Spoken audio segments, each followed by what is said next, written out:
Good morning students असी cost accounting दे विच किहड़ा chapter कर रहे हैं मटीरियल कंट्रोल। तो मटीरियल कंट्रोल का प्रीवियस जिहड़ा मेरा लैक्चर सी उहदे विच मैं तुहानूं मटीरियल कंट्रोल दीयां टैक्नीक्स जिहड़ियां हैगियां ओह दस्सियां सी, डिस्कस कीतियां सी। एंड स्टूडेंट्स उहदे विच सब तो पहली जिहड़ी टैक्नीक सी उह सी लैवल सैटिंग दी टैक्नीक। और लैवल सैटिंग दे विच कुछ लैवल्स सीगे जिहड़े कैलकुलेट कीते जांदे सी। अज असी उही लैवल्स लर्न करने आ किस तरह कैलकुलेट कीते जांदे आ ते उहदे नाल रिलेटिड प्रॉब्लम्स सॉल्व करनियां आ। सो सब तो पहला लैवल जिहड़ा उहदे विच कैलकुलेट कीता जांदा आ ओह हैगा रीऑर्डर लैवल। रीऑर्डर लैवल मतलब क्वांटिटी दा ओह लैवल जिहदे ते नवां ऑर्डर जिहड़ा हैगा प्लेस किया जाएगा। ਇਹਦੇ दो फॉर्मूले आ। सब तो पहला है maximum consumption into maximum reorder period. Maximum consumption नूं मैक्सिमम रीऑर्डर पीरियड नाल मल्टीप्लाई करांगे। और दूसरा जिहड़ा फॉर्मूला वो है minimum stock level plus normal consumption into normal reorder period. सो डिपेंड करता किस तरह की इनफॉर्मेशन तुहाडे कोल हैगी आ उहदे अकॉर्डिंग ही तुसी फॉर्मूला यूज़ करना आ। उस तो बाद सैकेंड है मिनिमम स्टॉक लैवल। ਇਹਦਾ फॉर्मूला की है reorder level minus normal consumption into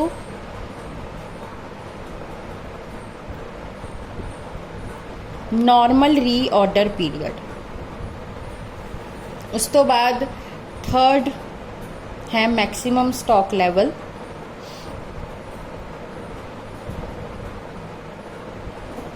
maximum stock level का फॉर्मूला होंदा reorder level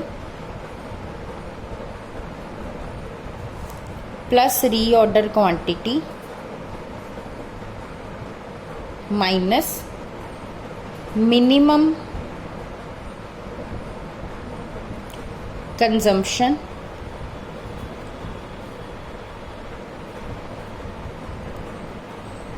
into minimum reorder period. उस तो बाद जिहड़े होर लैवल्स इहदे विच कैलकुलेट किए जाते हैं उन्हां दे विच है नंबर 4 ते danger level.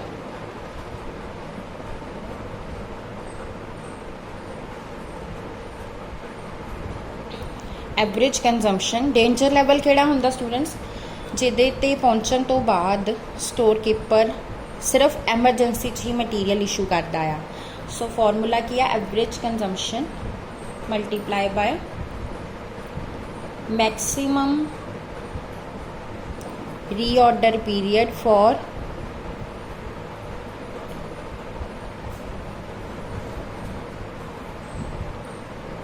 Emergency purchases. Students इस टाइम ते परचेज डिपार्टमेंट नूं एमरजेंसी परचेजिज करनियां पैंदियां आ। सो वो टाइम पीरियड इत्थे जिहड़ा यूज़ होना आ।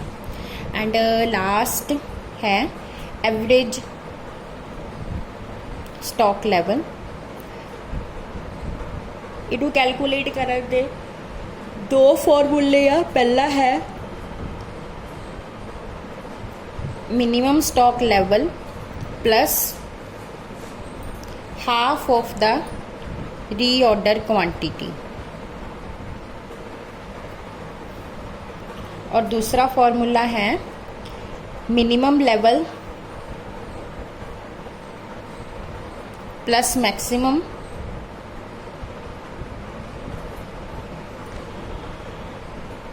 Divide by 2। सो ये सारे डिफरेंट लैवल्स ने जिहड़े आपां हुण कैलकुलेट करने आ। क्वेश्चन नंबर 2 सॉल्व करांगे।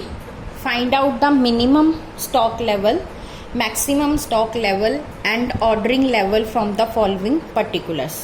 क्वेश्चन नंबर 2 सब तो पहला असी कैलकुलेट करते हैं रीऑर्डर लैवल। ਇਹਦਾ ਫਾਰਮੂਲਾ मैं ਹੁਣੇ ਤੁਹਾਨੂੰ ਲਿਖਾਇਆ, maximum consumption multiply maximum reorder period.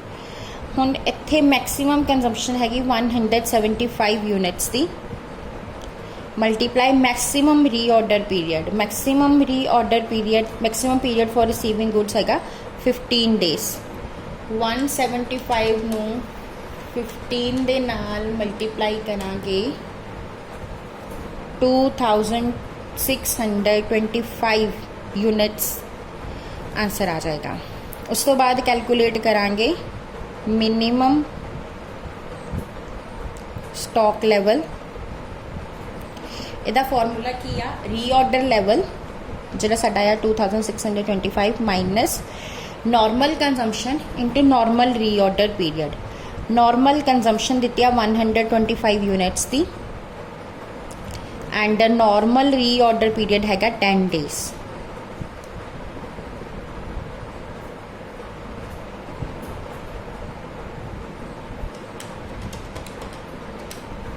£1375 units. उस तो बाद तीसरा मैक्सीमम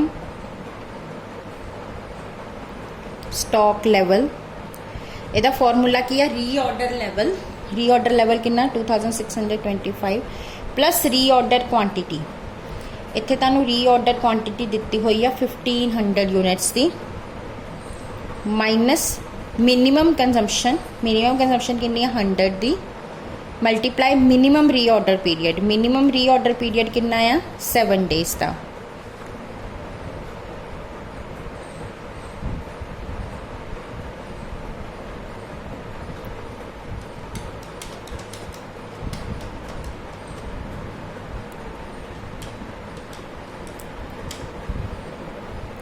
£3425 यूनिट्स साडा आ गया आंसर।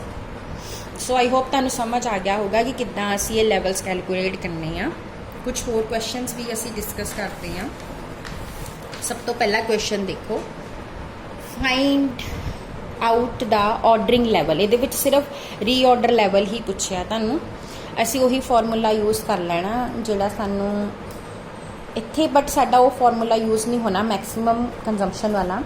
इत्थे सानू मिनिमम स्टॉक दिता आ एंड टाइम रिक्वायर्ड दिता है 15 डेज एंड डेली कंजम्पशन दी है 50 यूनिट्स की। सो ये वाला क्वेश्चन भी सॉल्व करते हैं। क्वेश्चन नंबर 1, हुण इत्थे भी असी रीऑर्डर लैवल ही कैलकुलेट करना है बट दूसरे फॉर्मूले ना करना। हुण इत्थे फॉर्मूला किहड़ा लाना, minimum stock level plus normal consumption into normal reorder period.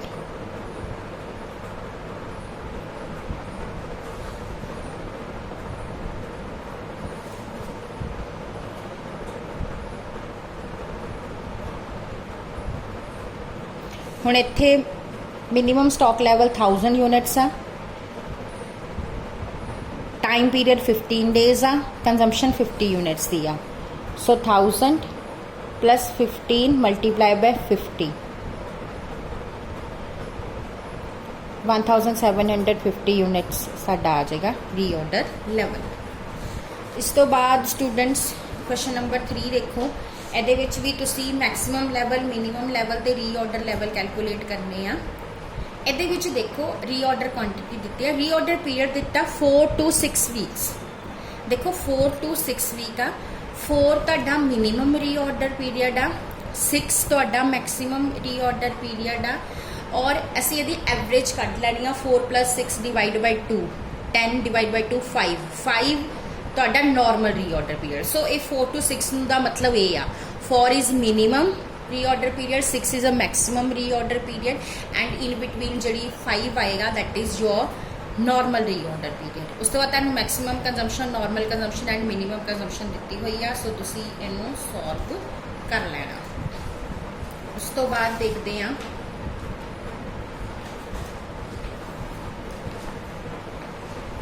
Question number 4 देखो, ਇਹਦੇ ਵਿੱਚ ਵੀ ਤੁਹਾਨੂੰ ਰੀऑर्डर पीरियड 5 to 15 डेज ਦਿੱਤਾ ਹੋਇਆ। 5 is a minimum time period 15 is a maximum time period and दोनों की एवरेज कड्डो 5 + 15 20 divide by 2 10 is your normal level reorder period. उस तो इलावा तुहानू इन्होंने जिहड़ी हैगी आ रेट ऑफ कंजम्पशन तो दे दी आ, एवरेज 15 यूनिट्स आ, मैक्सिमम 20 यूनिट्स आ और ईयरली कंजम्पशन दी आ। स्टूडेंट्स ये क्वेश्चन छड़ दियो, ये मैं तुहानू खुद करवाऊंगी। उस तो बाद नैक्सट क्वेश्चन कर लियो, क्वेश्चन नंबर 5। ये भी मिनीमम यूजेज दी आ, नॉर्मल भी दी आ ते मैक्सिमम भी दी हुई आ।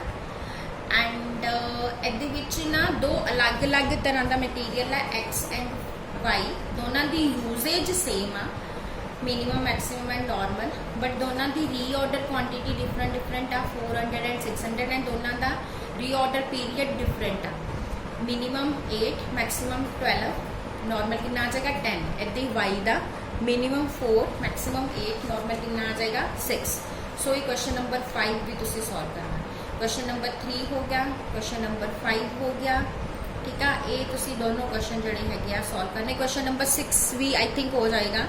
ये भी दो तरह के यूनिट्स आ, ए एंड बी, इन्हों की नॉर्मल मिनीमम मैक्सिमम कंजम्पशन दी हुई है एंड एवरेज भी दी हुई है एंड रीऑर्डर पीरियड दोनों के अलग अलग ने, क्वांटिटी अलग अलग दी हुई है रीऑर्डर क्वांटिटी। ये average stock level and danger level भी कढ़ना है। एवरेज स्टॉक लिए तो दोनों प्लस करके 2 ਨਾਲ डिवाइड कर लेना एंड डेंजर लैवल कढ़न लई तुहानू जिहड़ी हैगी एवरेज कंजम्पशन दी हुई है 40 यूनिट्स की, इनू यूज़ करना। एंड इन्होंने ना एक दी हुई है maximum lead time for emergency purchases भी दिता होया है 1 एंड 2। एक दा यानी ए दा 1 आ एंड बी दा 2 आ। तुसी फॉर्मूला केड़ा लाना, average consumption which is a 40 multiply, जो ए दा कढ़ना 1 ना मल्टीप्लाई करके कट लेना, 40 मल्टीप्लाई बाय 1 40 यूनिट्स आ जाएगा। जो बी दा कढ़ना तो 2 ना मल्टीप्लाई करके करना, 40 मल्टीप्लाई बाय 2 1 यूनिट्स आ जाएगा। सो इस तरह तुसी डेंजर लैवल भी इहदा कट लेना। सो क्वेश्चन नंबर 3, 4 ते 6 जिहड़े हैगे तुसी अपने आप सॉल्व कर लेना। Thank you.